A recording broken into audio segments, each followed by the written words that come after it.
आइए हम प्रभु के वचन से देखेंगे, पढ़ेंगे जकरिया की पुस्तक, उसका 10 अध्याय और उसकी 4 आयत। जकरिया चैप्टर 10 एंड वर्स 4 लिखा है, out of him came fourth the corner, out of him the nail, out of him the battle bow, out of him every ruler together। Hindi में लिखा है,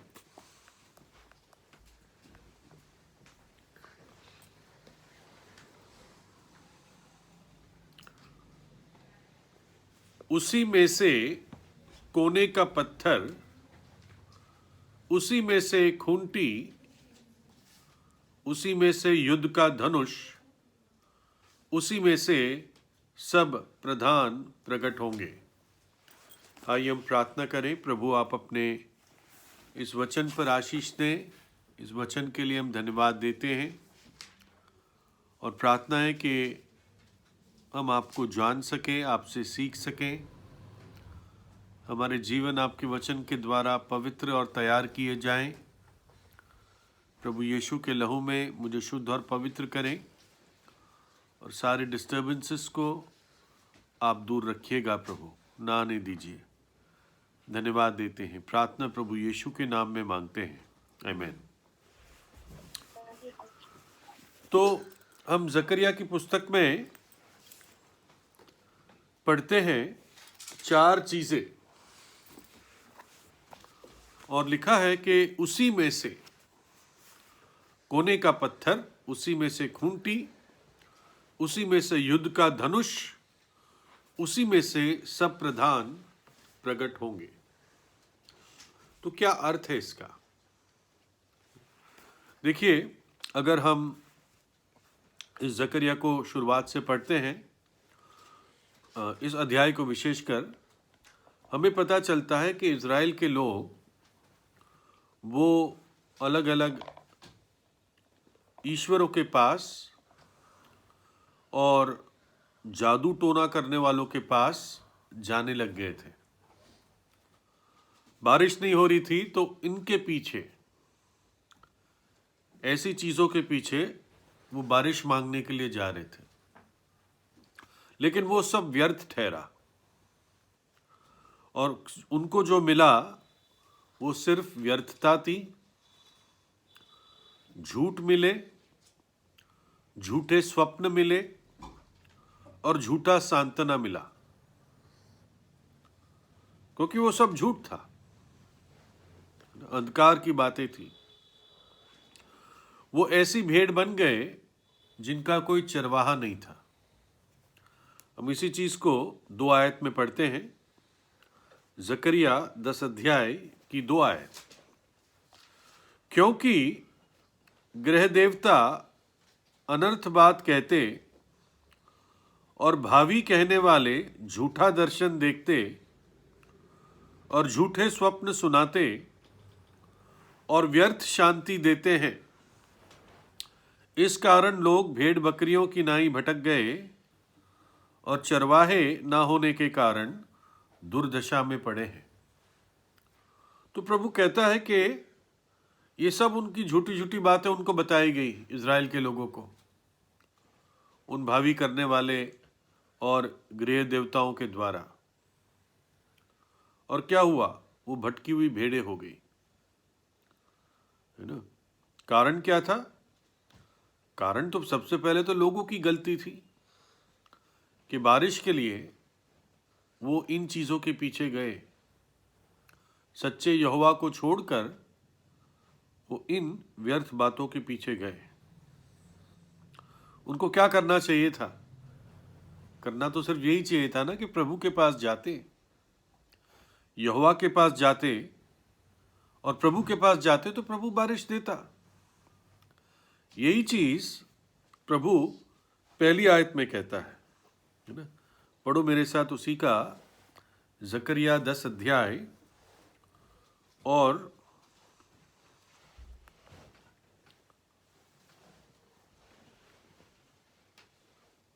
एक आयत।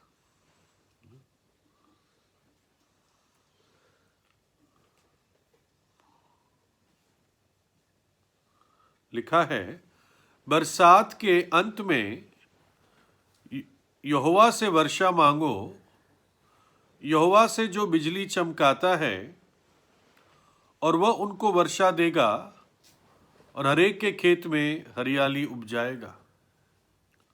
कहता तुम यहोवा से मांगो, प्रभु से मांगो, वो वर्षा देगा और हरेक के खेत में हरियाली उपजाएगा। कितनी सरल बात है। प्रभु यीशु मसीह ने भी हमारे लिए कितनी सरल बना दी। मांगो तो पाओगे, खटखटाओ तो खोला जाएगा, और ढूंढोगे तो seek and it shall be found, ढूंढोगे तो तुम्हें मिल जाएगा। कितना आसान प्रभु यीशु मसीह ने हमारे लिए बना दिया। लेकिन क्या होता था, इज़राइल के लोग, प्रभु जितना सरल बनाता था उनके लिए, उनके मन उतने ही कॉम्प्लेक्स होते थे, उलझे हुए मन होते थे। जब आदम पाप में गिरा तो उसका सब कुछ जो सरल और सीधा था वो उलझा हुआ और टेढ़ा हो गया। देखो, एक राजा था, अहाजिया राजा, और एक बार वो बीमार पड़ा। तो वो क्या करता है, दूसरा राजा 1 अध्याय और 2 से लेके 4 पढ़ रहा हूं मैं। दूसरा राजा 1 अध्याय और 2 से 4। और अहाजिया एक झिलमिलीदार खिड़की में से जो शमरोन में उसकी अटारी में थी गिर पड़ा और बीमार हो गया। तब उसने दूतों को यह कहकर भेजा कि तुम जाकर एक्रोन के बालजबूब नाम देवता से यह पूछ आओ कि क्या मैं इस बीमारी से बचूंगा कि नहीं। तब यहोवा के दूत ने तिशबी एलिया से कहा, उठकर शमरोन के राजा के दूतों से मिलने को जा और उनसे कह, क्या इज़राइल में कोई परमेश्वर नहीं जो तुम एक्रोन के बालजबूब देवता से पूछने जाते हो। इसलिए अब यहोवा तुझसे यूं कहता है कि जिस पलंग पर तू पड़ा है उस पर से कभी ना उठेगा, परंतु मर ही जाएगा। तब एलिया चला गया। ये राजा बेलजबूब, एक्रोन का देवता बेलजबूब को पूछने के लिए अपने दूत भेजता है। और तब एलिया उन दूतों को मिलकर, उन जो लोग थे, सैनिक थे उसके, उनसे पूछता, क्या यहोवा नहीं है, क्या इज़राइल का परमेश्वर नहीं है कि तुम इन चीजों के पीछे जाते हो पूछने के लिए। और अब देख लो, तू उस पलंग से नहीं उठ पाएगा। कितना भी किससे पूछ ले, कोशिश कर ले, तेरा कोई उद्धार नहीं होगा। क्योंकि जो जीवन का सोता है, जो जीवन के जल का सोता है, तुमने उसको छोड़ दिया और टूटे हुए मटकों के टुकड़ों में तुम पानी ढूंढने जाते हो, है ना। लेकिन फिर भी प्रभु अपनी भेड़ों की चिंता करता है ना। अपने भेड़ों को फिर भी नहीं त्यागता है और ना छोड़ता है। और ये बात हम जकरिया 10 अध्याय की 3 आयत में देखते हैं। मेरा क्रोध चरवाहों पर भड़का है। सबसे बड़ी गलती किसकी है? चरवाहों की है, शेपर्ड्स की है, एल्डर्स की है। मेरा क्रोध चरवाहों पर भड़का है और मैं उन बकरों को दंड दूंगा, क्योंकि सेनाओं का यहोवा अपने झुंड अर्थात यहूदा के घराने का हाल देखने को आएगा और लड़ाई में उनको अपना हुष्ट पुष्ट घोड़ा सा बनाएगा। प्रभु अपने भेड़ों के झुंड को, अपने लोगों के झुंड को कैसा बनाएगा? एक हुष्ट पुष्ट घोड़े की तरह जो युद्ध के लिए तैयार है, वैसा बनाएगा। किसको? यहूदा के घराने को, है ना। और तब उसके बाद लिखा है 4 आयत जो हमने शुरुआत में पढ़ी कि उसी में से, यानी यहूदा में से, यहूदा के गोत्र में से, यहूदा के घराने में से क्या आएगा? उसी में से कोने का पत्थर, उसी में से खूंटी, उसी में से युद्ध का धनुष, और उसी में से सब प्रधान प्रकट होंगे। है ना? क्या अर्थ है इसका? आपको मालूम है कि प्रभु यीशु मसीह यहूदा के गोत्र में पैदा हुआ।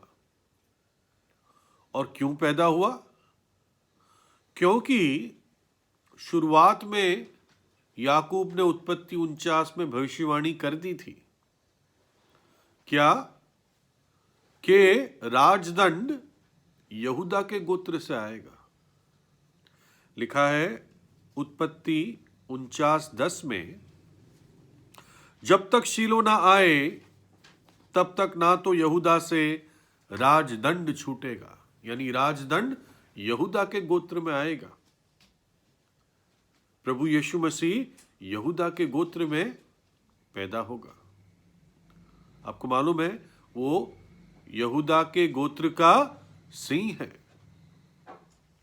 तो इसलिए ये चौथी आयत लिखी है कि उसी में से, यहूदा के घराने से कोने का पत्थर आएगा, खूंटी आएगी, धनुष, युद्ध का धनुष आएगा, और प्रधान आएगा, सब प्रधान आएंगे।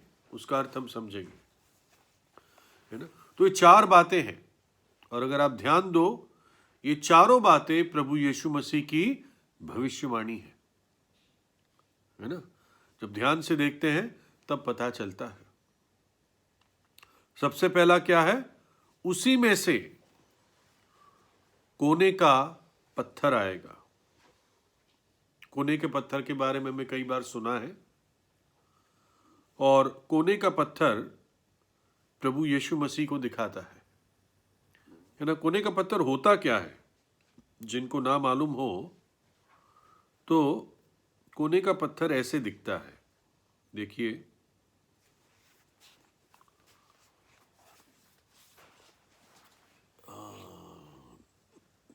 पता नहीं दिख रहा है कि नहीं, बहुत क्लियर नहीं दिख रहा है ना, नहीं ना, नहीं दिख रहा है। तो एक मिनट, मुझे ये वर्चुअल बैकग्राउंड हटा के फिर दिखेगा, है ना? थोड़ी देर ठहर जाइए।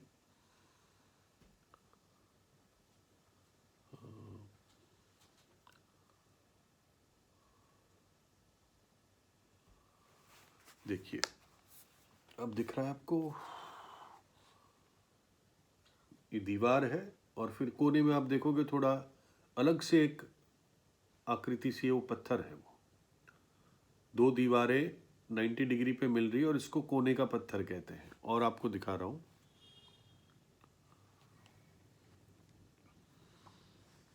ये देखिए, ये और क्लियर है, ठीक है ना?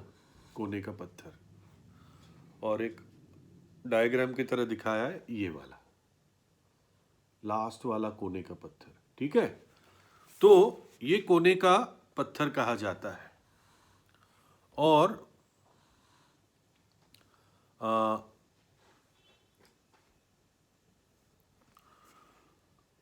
प्रभु यीशु मसीह को कोने का पत्थर कहा गया है। जकरिया भविष्यवाणी करता है कि यहूदा में से कोने का पत्थर आएगा। अब जैसे मैंने आपको दिखाया उस फोटोग्राफ में कि कोने का पत्थर दो दीवारों को जोड़ता है, या दो दीवारों के एज पर, जहां दो दीवारें मिलती है राइट एंगल पे, वहां पर यह पत्थर होता है ना? और जो बाद में जब मकान बनना शुरू होता है, पहले कोने का पत्थर लगाया जाता है, और जब मकान बनना शुरू होता है तो सारे नाप वहीं से होते हैं। जो मेजरमेंट होते हैं, नापना होता है, वो सारा रेफरेंस वहीं से किया जाता है। और इससे हमें क्या पता चलता है? परमेश्वर पूरी दुनिया को प्रभु यीशु के आधार पर ही नापेगा। ठीक है ना? प्रेरितों के काम 17 में लिखा है कि उस दिन के परमेश्वर ने पहले तो आनाकानी करी, लेकिन अब हर मनुष्य को हर जगह आज्ञा देता है, मन फिराव की आज्ञा देता है, क्योंकि एक दिन उस मनुष्य के द्वारा सारे जगत का न्याय करेगा। मनुष्य क्यों लिखा है? उस मनुष्य की धार्मिकता और पवित्रता के सामने पूरे दुनिया का न्याय होगा। प्रभु यीशु मसीह के सामने, उसके स्तर के सामने हमारे जीवन उसके सामने नापे जाते हैं। कोई व्यक्ति जो अपने आप को बहुत धर्मी समझता हो, अपने आप को औरों से बेहतर समझता हो, उसको ये बात रखनी है कि मैं यीशु नाजरी के सामने नापा जाऊंगा।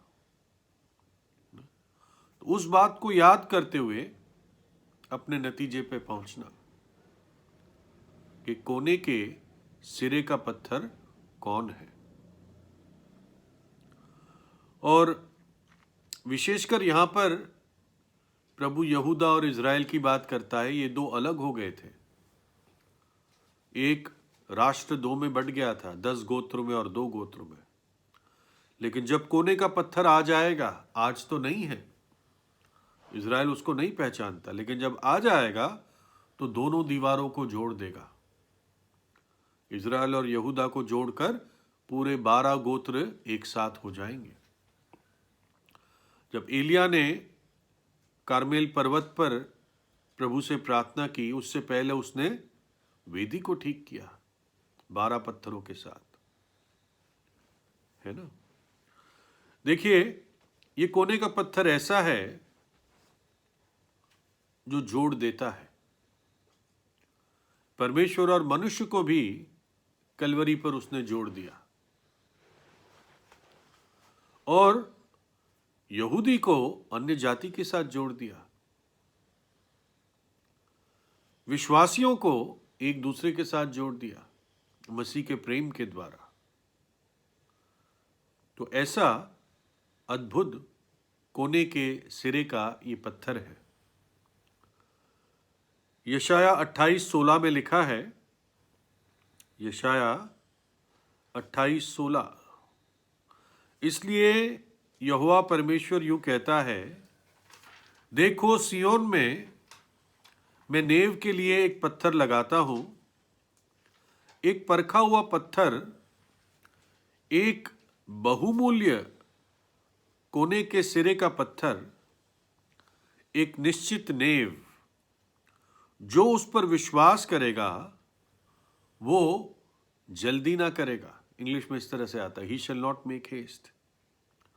प्रभु कहता है, मैं एक बुनियाद का पत्थर और कोने के सिरे का पत्थर, बहुमूल्य पत्थर मैं लगाऊंगा।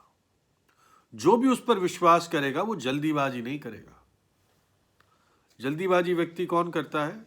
जब वो उलझन में आ जाता है। ठीक है ना? हम लोग जल्दीबाजी जब करते हैं तो उलझन में रहते हैं।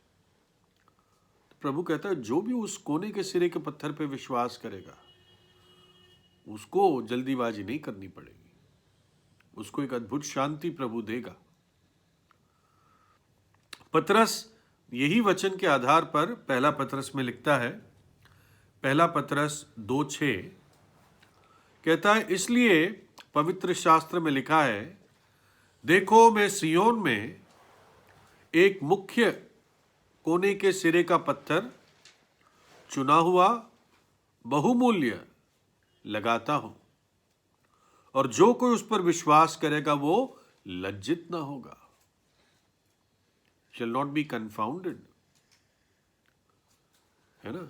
हमारा कोने के सिरे का पत्थर ऐसा है कि जो व्यक्ति उस पर विश्वास करेगा वो लज्जित नहीं होगा। प्रभु ये क्यों कहता है उनको? जकरिया के समय कहता, तुम कहां जा रहे हो? तुम किसके पास जा रहे हो? मैंने तो कोने के सिरे का पत्थर लगाया है, मजबूत। चुना हुआ, बहुमूल्य, बुनियादी, और तुम जा रहे हो व्यर्थ बातों के पीछे। तुम भावी करने वाली चीजों के पीछे जा रहे हो, इन गृह देवताओं के पीछे जा रहे हो जो तुम्हें व्यर्थता ही दे सकते हैं। मैंने तुम्हारे लिए ये कोने के सिरे का पत्थर स्थापित किया है, लगाया है। और जहां तक समझ में आता है कि ये जो पत्थर है वो उसी मटेरियल से बना हुआ होता है जिससे बाकी दीवार बनी हुई होती है, लेकिन अलग से बनता है, तत्व वही होता है। तो हमारा प्रभु यीशु मसीह भी जब जगत में आया, मनुष्य बनकर आया, पाप से अलग था, लेकिन हमारे समान बनकर आया। दूसरी चीज, इसको पत्थर कहा गया है, चट्टान नहीं कहा गया है यहां पे, जबकि मसीह हमारी चट्टान है, इसमें कोई शक नहीं है, लेकिन यहां पर यह पत्थर कहा गया है। और मत्ती 21 अध्याय की 44 आयत में, मत्ती 21:44 में प्रभु यीशु इस तरह से कहता है, मैं इंग्लिश का अनुवाद करता हूं, जो भी इस पत्थर पर गिरेगा वो टूट जाएगा, परंतु जिस पर यह पत्थर गिरेगा वो चकनाचूर हो जाएगा। है ना? अगर आप इस पत्थर पे गिरोगे तो टूट जाओगे, जो हमारी भलाई के लिए है ना? टूटा हुआ हृदय यहोवा कभी भी तुच्छ नहीं जानता। जब हम टूट जाते हैं तो फिर अपने ऊपर भरोसा नहीं करते, फिर हम प्रभु पे भरोसा करते हैं, और ये सबसे हमारे लिए सुरक्षित बात है, प्रभु पर भरोसा करना। तो जो भी उस पत्थर पे गिरता है वो टूट जाता है, लेकिन जिस पर ये पत्थर गिरेगा वो चकनाचूर हो जाएगा। इंग्लिश में लिखा है पाउडर हो जाएगा, पाउडर, उड़ जाएगा पाउडर। और वो समय आ रहा है। ठीक है ना? देखिए, किन के ऊपर ये पत्थर गिरेगा? वो जो उसका इनकार करेंगे, वो जो अपनी इच्छा से उस पत्थर पे नहीं गिरेंगे, उन पर वो पत्थर गिरने वाला है। आपको डैनियल की उस घटना याद होगी, जब नबूकदनेस्सर को स्वप्न आया और स्वप्न में उसने क्या देखा? एक बहुत बड़ी मूर्ति देखी, जिसका सिर सोने का था, जिसकी छाती और हाथ चांदी का था, पेट और जांग लोहे के थे, और फिर बाकी पैर और उंगलियों तक लोहा था, और आखिरी उंगली में लोहा और मिट्टी था। और जब नबूकदनेस्सर स्वप्न में इस मूर्ति को देख रहा था, तो एकदम एक पत्थर अचानक कहीं से आ गया और पैर पर मारा। छाती बाती मुंह सिर पे नहीं लगा, पैर पे मारा, और वो पूरी मूर्ति चकनाचूर हो गई, भूसे की तरह वो उड़ गई पूरी की पूरी मूर्ति। और वो पत्थर एक बहुत बड़ा पहाड़ बन गया, जिसने पृथ्वी को भर दिया। मैं पढ़ देता हूं डैनियल 2 अध्याय और 35 आयत। डैनियल 2:35। तब लोहा, मिट्टी, पीतल, चांदी और सोना भी सब चूर चूर हो गया, और धूप काल में खलियानों के भूसे की नाई हवा से ऐसे उड़ गए कि उनका कहीं पता ना रहा। और वो पत्थर जो मूर्ति पर लगा था, वह बड़ा पहाड़ बनकर सारी पृथ्वी में फैल गया। ये सारे जो मूर्ति के धातु थे, ये अलग अलग राज्य थे। सोना था बाबुल, चांदी था मादी फारसी का, विशेषकर फारसी का, पीतल था यूनान का, अलेक्जेंडर द ग्रेट, लोहा था रोमी राज्य, और जहां मिट्टी और लोहा है वो आज का टाइम है, जब सब जगह लोकतंत्र लोकतंत्र बोलते रहते हैं और कोई एक दूसरे से मिल नहीं पाते। है ना। लोकतंत्र में होता ही होता है कि दो पार्टी हो जाती है, एक राज करने वाली, एक विपक्ष। मिल ही नहीं सकते, वो मिट्टी और लोहा है। और ऐसे समय पर जब मिट्टी और लोहा पूरी दुनिया में देख रहे हैं, क्या होगा? एक ऐसा पत्थर जो बिना किसी हाथ का कटा हुआ है, ऐसे लिखा है, वो आकर पैर पर मारेगा और सब कुछ खत्म होगा। और वो पत्थर एक बहुत बड़ा राज्य बनेगा, और वो प्रभु यीशु मसीह का राज्य है जो आने वाला है। जब प्रभु यीशु मसीह अपने महिमित आगमन में लौट कर आएगा तो अपना राज्य स्थापित करेगा और दाऊद के सिंहासन पर बैठेगा। वो दिन दूर नहीं है। आप ये ना सोचो कि सदियों सदियों लगने वाली, ना, हो सकता है हमारे जीवन काल में ही वो दिन आ जाए। पहले प्रभु की कलीसिया उठा ली जाएगी, फिर महाक्लेश होगा 7 वर्ष का। ये नहीं कह रहा हूं कि अगले दिन से ही महाक्लेश शुरू हो जाएगा, लेकिन शुरुआत उस घड़ी की हो जाएगी। उस महाक्लेश के बाद अंत में इज़राइल कहेगा मसीहा आ, तब प्रभु यीशु अपना पैर जैतून के पहाड़ पर रखेगा और अपने राज्य को स्थापित करेगा। और एक ऐसा राज्य बनेगा जैसे कभी नहीं हुआ, क्योंकि कोने के सिरे का पत्थर प्रभु यीशु मसीह है, उस राज्य का भी। अभी तो सारे कमजोर है, 5 साल के लिए होते हैं, 4 साल के लिए होते हैं, लेकिन इसका राज्य युगान युग होगा। दूसरा, हमने जो जकरिया 10:4 में पढ़ा, पहले तो कौन आएगा उसमें से? कोने का पत्थर। दूसरा क्या आएगा? उसमें से खूंटी। अब ये खूंटी क्या चीज है? खूंटी इंग्लिश में अर्थ है नेल, नेल यानी कील। अब ये कील जो यहां पर शब्द लिखा है, ये 2 चीजों में उपयोग होती थी। ये भी हो सकता है, वो भी हो सकता है, लेकिन काम करीब करीब कील का ही करता है, जैसे हम लोग कील समझते हैं।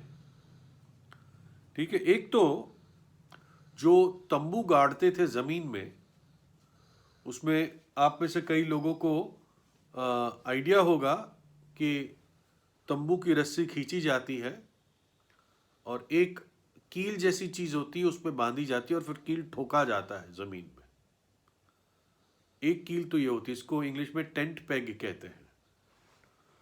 और दूसरा जैसे कील होता है, दीवार में हथौड़े से ठोक कर मारा जाता है और उस पर चीजें टांगी जाती हैं। ठीक है। हमारे टाइम में अब कीलें बहुत आसानी से मिल जाती है। उससे पहले जब उन समयों में था तो कील बड़ी सी होती थी और वो लोग किसी मजबूत दीवार या ऐसी चीज में ठोक देते थे और उस पर चीजें लटका देते थे। ये भी सुना है, पढ़ा है कि औरतें अपना जो गहना होती थी वो भी उस पर लटका देती थी ताकि कहीं इधर उधर ना हो जाए, है ना। उस समय काफी, आज जैसे सबके घरों में फर्नीचर वगैरह होता है, वो बहुत कम ऐसी चीजें थी। अलमारियां वगैरह हम तो सब चीजें ठीक ठीक रख देते हैं, ऐसा नहीं होता था। तो इसलिए कुछ इम्पोर्टेंट चीजें, महंगी चीजें वो लोग इस तरह से लटका देते थे। कुछ बर्तन भी लटकाए देते थे। तो इस प्रकार से ये खूंटी या कील काम में लाया जाता था। अब देखिए, एक हिस्सा है यशाया 22 अध्याय में, उसमें एक व्यक्ति था जो मंदिर के मामलों से अधिकारी था, से लगा हुआ। उसका नाम शेबना था। अब शेबना जो था वो विश्वास योग्य नहीं था। उसने प्रभु के लोगों को बहकाया और वो कुछ मिस्र भी चले गए और अपने लिए एक बहुत बड़ी सुंदर कब्र बना रहा था। तो प्रभु ने इसको कहा, उसी अध्याय में आप शायद बाद में पढ़ सकते हैं, कि मैं तुझे बॉल की तरह फेंक दूंगा। जैसे बॉल बच्चा खेलता है, फेंकते हैं ना, बॉल खेलते हैं, फुटबॉल, वॉलीबॉल, बास्केटबॉल।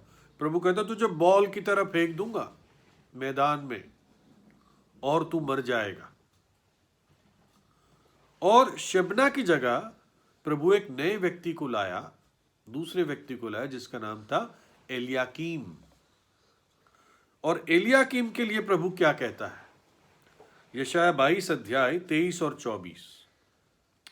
और मैं उसको दृढ़ स्थान में खूंटी की नाई गाड़ूंगा और वो अपने पिता के घराने के लिए वैभव का कारण होगा, और उसके पिता से घराने का सारा वैभव, और उसके पिता के घराने का सारा वैभव, वंश और संतान, सब छोटे छोटे पात्र, क्या कटोरे, क्या सुराइयां, सब उस पर टांगी जाएगी। है ना? तो प्रभु इलियाकीम को कहता है, शबना को मैंने हटाया, लेकिन अब और एक मजबूत व्यक्ति ला रहा हूं मैं, जो खूंटी की तरह मजबूत बना रहेगा और उस पर चीजें टांगी जाएगी। खैर, एलियाकीम भी अपने समय में चला गया, लेकिन हमें पता चलता है एक खूंटी का अर्थ क्या है प्रभु के मन में। ठीक है ना?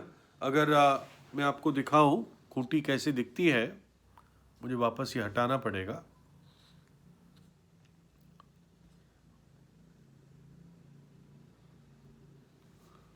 देखिए, ये होता है तंबू, है ना? एक तो खूंटी ऐसी होती है, और तंबू की जो ये चीज है ना, ये चीज, ये जिसपे एक साइड से तो रस्सी जाती है, तंबू को एकदम टाइट पकड़ती है, और जो उसका तेज कील वाला हिस्सा होता है वो जमीन में ठोक कर गाड़ा जाता है। ठीक है ना? ऐसे होता है। और दूसरा मतलब ऐसे भी होता है, वो जो ये वाली चीज है, इस पे रस्सी बांधी जाती है और ये जमीन में गाड़ा जाता है। और जो घरों में लगाया जाता है वो होता है ऐसा कील। ठीक है ना? ठोक के उसको, ताकि इस पर चीजें लटकाई जाए। ये आसान तरीका बताया है, हो सकता है और लंबे कील हो। ठीक है? तो इस प्रकार से प्रभु कहता है कि यहूदा में से कोने के सिरे का पत्थर, और कौन? ये खूंटी वहीं से आएगी। प्रभु यीशु मसीह के ऊपर परमेश्वर पिता ने अब सारी महिमा लटका दी है। जैसे कील पर चीजें लटकाई जाती है, संभाली जाती है, अब सब पुत्र पर उसने लटका दी है। देखिए, उस कील पर वजन रखा जा सकता है। ठीक है ना? वैसे ही प्रभु यीशु मसीह पर आप सारा वजन रख सकते हैं। इंग्लिश में तो वैसे ही लिखा है, casting all your cares upon him for he careth for you. अपना सारा बोझ उस पर डाल सकते हो, अपनी सारी चिंताएं उस पर डाल सकते हो। हमारा सारा उद्धार उसी पर लटका हुआ है। ठीक है ना? भाई हरीश प्रार्थना कर रहा था, प्रभु 3 किलो के जरिए आपको क्रूस पर टांगा गया।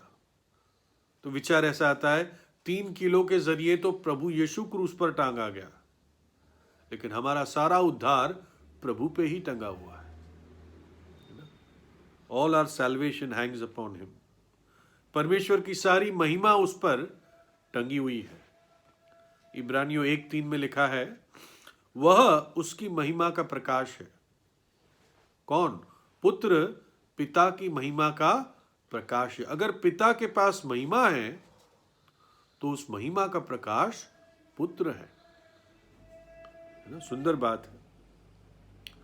और जो आपकी आशाएं हैं, आपकी आप सोचते हैं कि मेरी मदद यहां से हो जाएगी, तो किन चीजों पर आपकी आशाएं और मदद की अपेक्षा किस चीज पर टंगी हुई है? मनुष्यों पर, पैसों पर, पढ़ाई पर, वकील पर, डॉक्टर पर, या प्रचारक पर भी? ये सारी खुंटियां कभी ना कभी हट जाएगी। एलियाकीम के बारे में भी आप पढ़ेंगे ना, जो यशायाह का हिस्सा मैंने बताया, वो खुंटी भी बाद में निकल जाने वाली थी। लेकिन एक ही खुंटी है जो कभी नहीं टलेगी। उस पर आप जितना भी बोझ डाल दो, जो भी आप अपनी आशा उस पर डालेंगे, आप लज्जित नहीं होंगे। इतना वो विश्वास योग है। पक्की जगह में वो खूंटी लगी हुई है।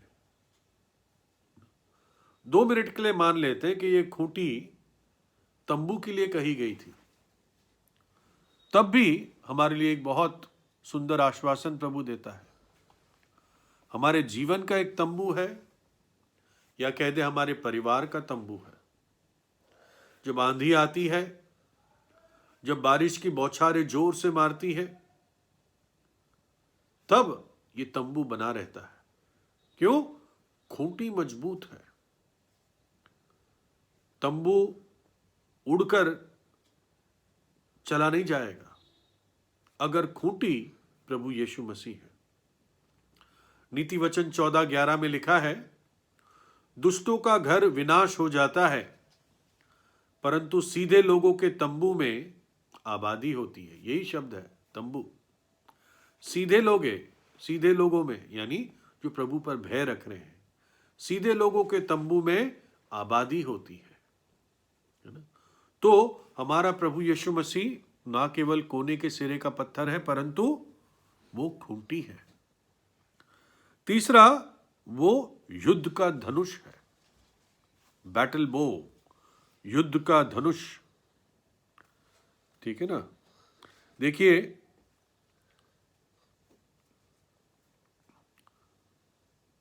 धनुष में से ही तीर छोड़ा जाता है, मानते हो ना।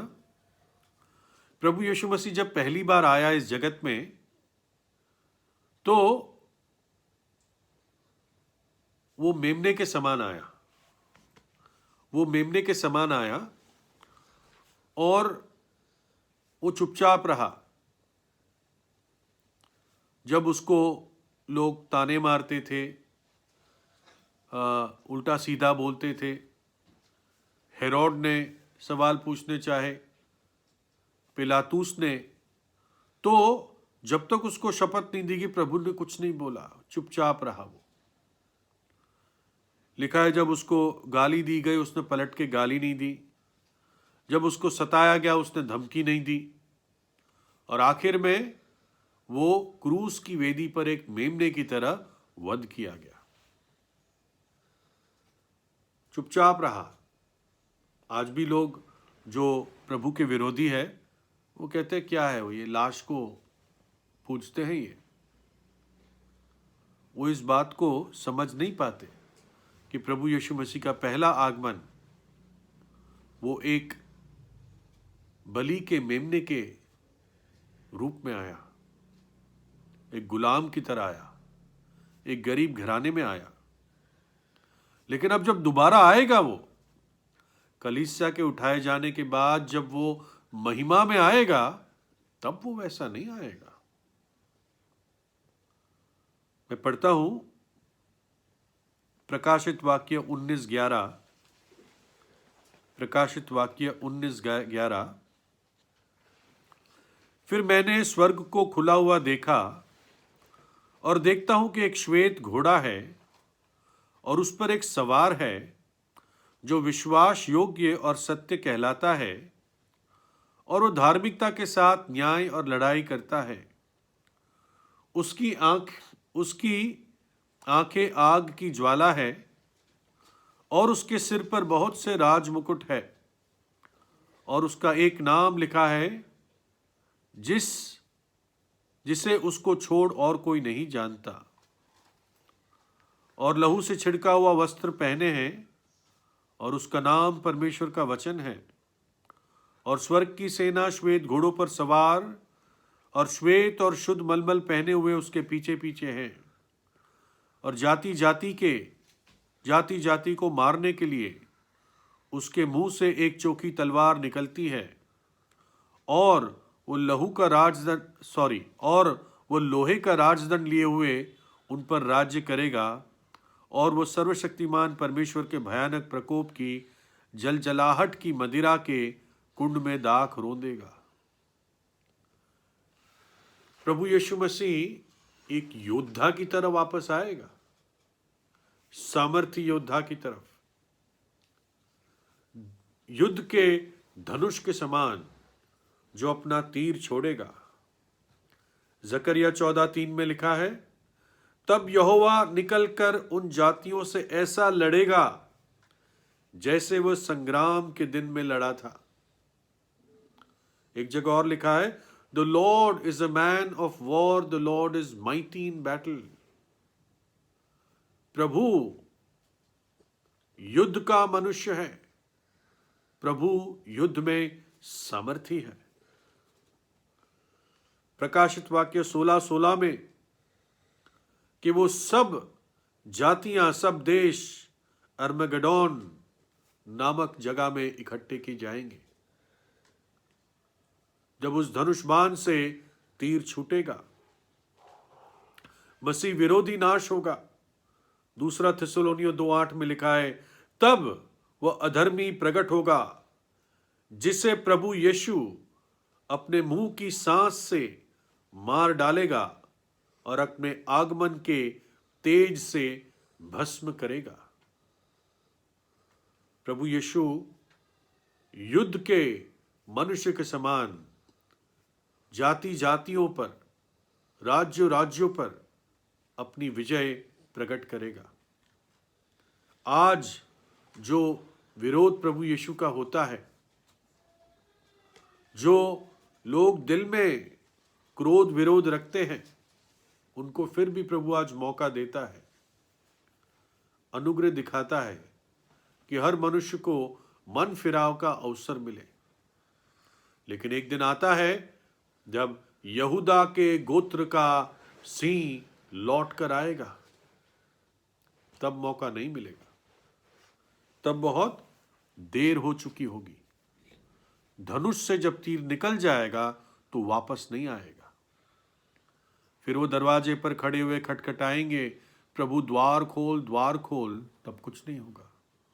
लिखा है, बड़े बड़े राजा, नेता, कप्तान, जनरल, वो सब गुफाओं में और खड्डों में छिपेंगे कि हमें मेमने के अर्थात प्रभु यीशु के प्रकोप से बचाओ।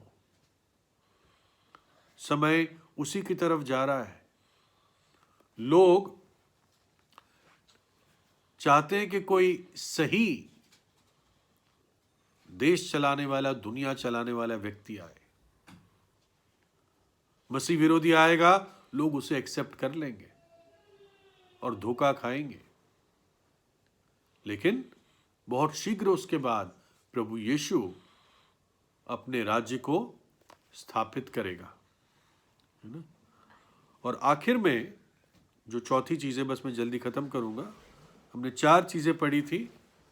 उसी में से कोने का पत्थर, उसी में से खूंटी, उसी में से युद्ध का धनुष और इसी में से सब प्रधान प्रकट होंगे।